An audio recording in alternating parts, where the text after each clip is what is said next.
Welcome to Bill's Aviation Podcast, where your stories are our stories. I'm a general aviation pilot, aviation writer, airplane builder, avionics developer, test pilot, and general screw-up. All stories feature Joe and his merry band of miscreants. The purpose of these stories is to educate and entertain pilots.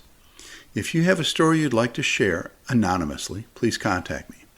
Today's story is titled Split S. Joe is in the middle of his flight training and on his second solo flight in the mighty Cessna 152 when this story unfolded. A few weeks prior to this event, Joe had soloed in the new C-152, and since then, he and his instructor, Bob, had flown together a few times. On this summer day, Instructor Bob told Joe to fly to the practice area and perform some turns around a point, S-turns across the road, and the full stall series. Joe was excited to go on his second solo flight. He quickly pre-flighted the little Cessna 152 and departed off to the west to get to the practice area. The turns around a point went well, both left and right. Then the S-turns across the road, which also went well. First was a north-south road, then an east-west road. The maneuvers were all pulled off with a semblance of skill. Next came time to practice stalls. Rather than doing them at 1,000 feet above the ground, Joe climbed up to 4,500 feet. While Joe wasn't afraid to perform stalls, giving himself some extra room was a good thing.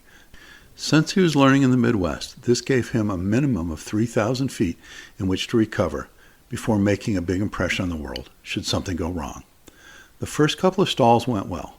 Departure stalls were pretty simple. Slow the plane down to just above the stall speed with the flaps up, add full power, and slowly pull back on the yoke until the mighty C-152 decides it doesn't want to fly anymore, and it shakes a little bit before breaking off into a stall. Left rudder, lower the nose, leave the power in, and recover. Pretty simple. Next was the approach to landing stall. This is where you set the plane up like you're going to land. Carb heat on, power to idle, slow down, deploy all the flaps, and slowly hold altitude until the little 152 shakes a little bit and stalls. Push the nose down, apply power, push the carb heat in, retract the flaps, and recover. Nothing difficult. Feeling confident, but getting confused about what he had practiced before, Joe mixed the two stall techniques and performed what is known as a balked landing stall.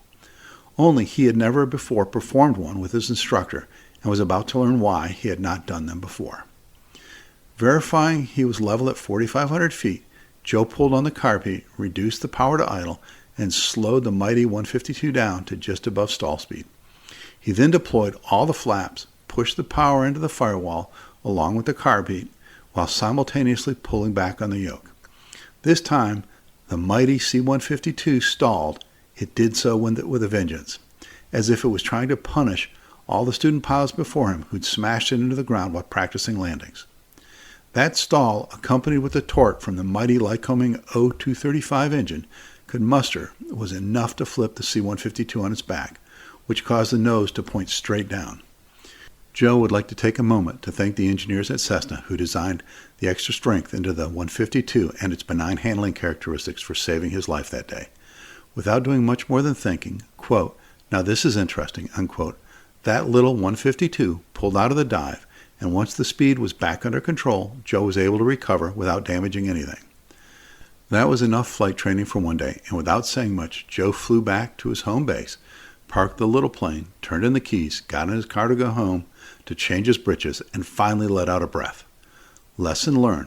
When something doesn't go right, talk to your instructor about it.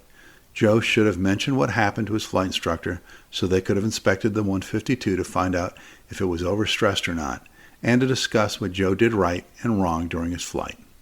Thank you for listening, and if you enjoyed what you heard, please hit the like button, thumbs up, and subscribe by clicking on the logo in the lower right of the screen.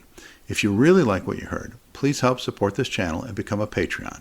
Part of each donation will go to the Aviation Safety and Aviation Youth programs. Next week's story will be about Joe skipping work to go flying.